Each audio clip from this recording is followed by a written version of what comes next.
Que foi? Nunca viu alguém assistindo televisão?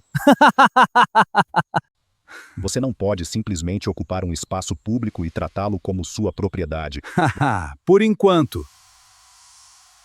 Você pode permanecer em um espaço público por bastante tempo, mas ocupá-lo não o torna seu. Como não? Já estou aqui faz um tempão. A uso capião possui requisitos específicos. Eu trouxe meus móveis, televisão, cozinha. Até investi dinheiro nesse lugar. Investir dinheiro ou mobiliar não transforma um bem público em propriedade particular. Então tenho que investir mais. Eu posso fazer uso capião de qualquer imóvel se cumprir os requisitos, não posso? Não. A Constituição Federal e o Código Civil estabelecem que bens públicos não podem ser adquiridos por uso capião.